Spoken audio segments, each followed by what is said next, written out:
همیشه برای من سوال بود که چرا در آلمان اینقدر امید به زندگی بالا هست و آدم ها تا 90 تا 100 سالگی به راحتی عمر میکنن، با نشاط زندگی میکنن، خوشحالن.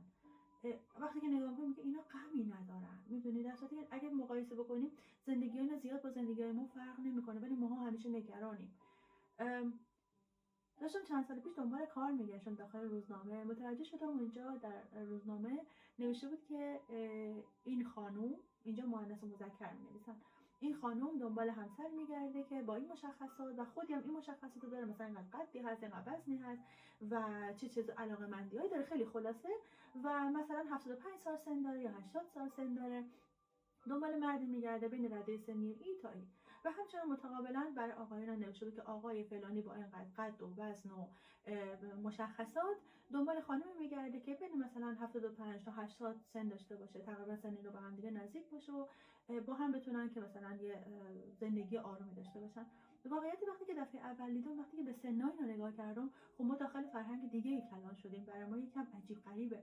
میگفتم خب الان مثلا تو 80 سالگی یا 85 سالگی دنبال چه پارتنری اینا میگردن؟ یعنی چی؟ چون ایتی که من خودم کلان شده بودم و در فرهنگ ما هست، خانم ها، مخصوصا خانم ها وقتی که بچه دار میشن، بچه اینا کلان میشه، کم کم باید دیگه یاد بگیرن لباس سنگین تری بپوشن، یاد بگیرن آرایش کمتری بکنن، یاد بگیرن موها خوب کوتاه نکنن. آقایون هم همینطوری وقتی که سن تا یه موی سفید انگار کم کم بیرون کم کم باید ریش بگذارن.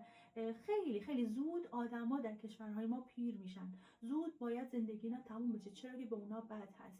و اگه توجه بکنین در کشور ما به گونه‌ای هست که کسی که سنی میره بالا، خانم ها موها خور نباید کوتاه بکنن. به خاطر چی؟ من خودم یادمه مادرم روحی شاد باشه، روی رفتگان شما شاد باشه، وقتی که سنی نداشتن، 50 سال داشتن و موها خور همیشه کوتاه میکردن.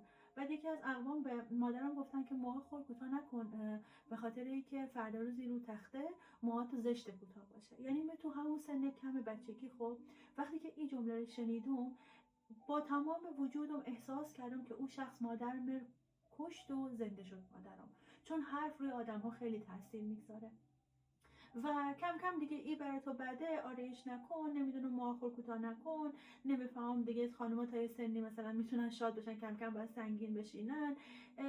او یه نمونه از زندگی من بود و از مادرم بود که به شما گفتم، و مثل این نمونه که برای شما مثال زدم بسیار بسیار زیاد هست در فرهنگ ما. و زنها وقتی مادر میشن، وقتی که بچه دار میشن، کلا باید زندگی خود تغییر بدن. من با خودم فکر میکنم که چرا ما اینطور نیستیم مثل اروپایی ها؟ چرا ما نمیخوایم جوونی بکنیم؟ چرا جوونی کردن ما سن داره؟ چرا ما مردها و زنها ما از یه سنی به بعد دیگه نباید جوونی کنن؟ از یه سنی به بعد دیگه نباید لباس شاد بپوشن، در صورتی که در آلمان به وضوح میبینین کسانی که سن بالاتر، یعنی بالای 70 80 دارن، حتی این رنگ لاکی که مزدم تقریبا نزدیک به اون رنگ لاکیه که خانمایی که مثلا سن بالا هست، حتی لایه رنگی متفاوت داره، ولی میخوام بگم که این تقریبا لاک‌های قرمز، لباس‌های قرمز، رژ لب‌ها، لبسرین‌های قرمز مخصوص کسایی هست که سن بالا دارن. حالا بقیه مثلا ماها یا بقیه میزنن، ولی کسایی که سن بالا هست به طور خاص رنگ‌های شاد میپوشن. اصلا فرهنگ این کشوری هست که کسی که سنی بالاتر میره انگار با رنگ‌ها بازی میکنه، انگار با رنگ‌ها زندگی میکنه. و این خیلی غم انگیز هست که در کشور ما، در فرهنگ ما، یه شخصی وقتی که سنی از یه درجه‌ای که خود ملت، خود جامعه تعیین کرده میره بالاتر، باید رفتاری عوض بشه و کم کم برای مرگ آماده بشه. و چقدر قشنگه که اگه ما یاد بگیریم زندگی کردن و همش منتظر نباشیم که اتفاقی از بیرون برای ما بیفته. فلانی اگه فلان لباس پوشیدن خب عوض بکنه، ما هم میتونیم عوض بکنیم. یه سری چیزا اصلا ربطی به مسائل مالی نداره. در آلمان من رفته بودم داروخونه برای برادرم، یه پرانتز رفتم برای برادرم قرص ویتامین از داروخونه بگیرم. داروخونه گفت شما از کدوم کشور میاد؟ گفتم من از افغانستان میام. گفت افغانستان آشپزخونه خیلی قوی داره. حالا این آشپزخونه میگن یعنی غذاهای خیلی قوی داره. گفت این قرصا رو بگیر ولی غذا شما خیلی قویه. یعنی آلمانیا این به وضوح میگن که افغانها، فارسی زبانها، عربها همینطور ما آشپزخونه خیلی بالایی داریم، ما گوشت و برنج و سبزیجات و اینا. آلمانیا اوتنیان، مثلا شبا میگن آبن بو، مثلا شبا یه تکه نون با یه کره یا پنیر میخورن یا یه سوسیس بخورن. کلا آشپز غذا اینا با غذای ما خیلی فرق کنه. آنقدر غنی نیست مثل غذای ما که بگیم یعنی اونا غذای خوب میخورن عمر بالا میکنن، اصلا اینطوریه. و کلا زندگی کردن به این نیست که ما فکر کنیم که اوکی مثلا ما باید حتما هفته یک بار گوشت بخوریم، ما سالمیم، ما سرحالیم، یا که ما باید وضع ما خیلی خوب باشه اون موقع میتونیم تصمیم بگیریم که در این سن چی بپوشیم. کم کم جامعه از خونه خود شروع کنیم، تغییر بدیم، سرحال باشیم، به خود برسیم. من خودم سن کمی ندارم ولی اونطور که واقعا دوست دارم زندگی میکنم، اونطور که واقعا فکر میکنم از نظر خودم و تا حدی در جامعه خود بخت میدم، ولی اونطور که فکر میکنم که از نظر خودم درست هست همونطور رفتار میکنم. و اون تجربه تلخی که برای شما تعریف کردم و این تجربه که بعد در آلمان دیدم که آدم‌ها اینجا از 80 سالگی زندگی میکنن، تازه دنبال کسی میگردن که حالا زن یا فوت شده یا تنها به هر دلیلی، دنبال کسی میگردن که با او زندگی بکنن، با او بخوان آینده خوب بسازن و همه میدونن نهایتا 10 سال 20 سال دیگه عمر میکنن. خب ولی با تمام این وجود امید دارن به زندگی، با تمام این وجود مایان که به معنای واقعی زندگی کنن. ای کاش ای کاش ای کاش نگذاریم زیاد دیر بشه و زندگی کردن رو از آلمانیا یاد بگیریم، از کشور اروپایی یاد بگیریم.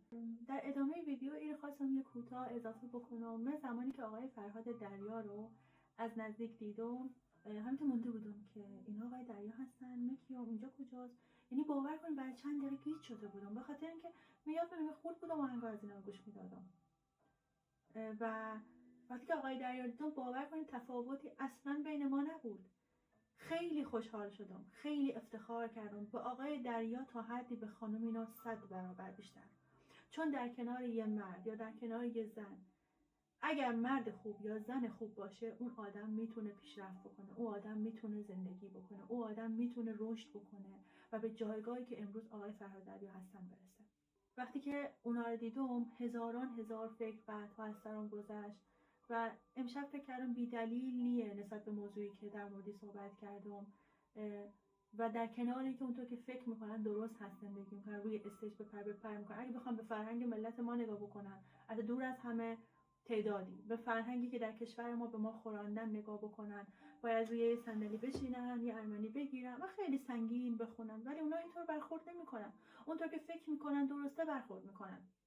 به عنوان هنرمند از نظر بقیه قضاوت میشن، به عنوان کسی که جا افتاده هستن در دنیای موسیقی قضاوت میشن، ولی اونطور که دوست دارن روی استیج هستن، دوست دارن میان تبلیغ یه فروشگاهی که حالا دوست ایناست به هر دلیلی انجام میدن، عزت میذارن. در تظاهراتی که ما بودیم میان اونجا میایستن، اصلا به این نگاه نمیکنن که نه که نگاه نمیکنن، یعنی که برای اینا مهم نیه که چطور قضاوت میشن، اونطور که فکر میکنن درسته زندگی میکنن.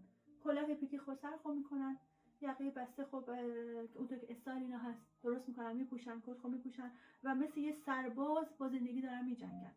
ای کاش ماها، خانواده های ما آقای دریا رو به عنوان یه نمونه ببینن و زندگی کنن.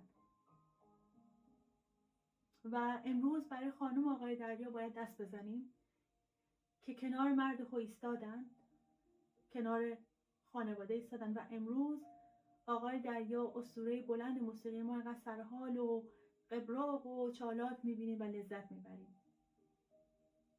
ای کاش خانواده های ما، عزیزای ما کم کم این فرهنگ رو جا بندازن. نگاه بکنیم ببینیم که چطور رفتار میکنن، ببینیم با قضاوت چطوری کنار میان، ببینیم چطوری حال شما خوب میشه، ببینیم چی حال شما رو خوب میکنه.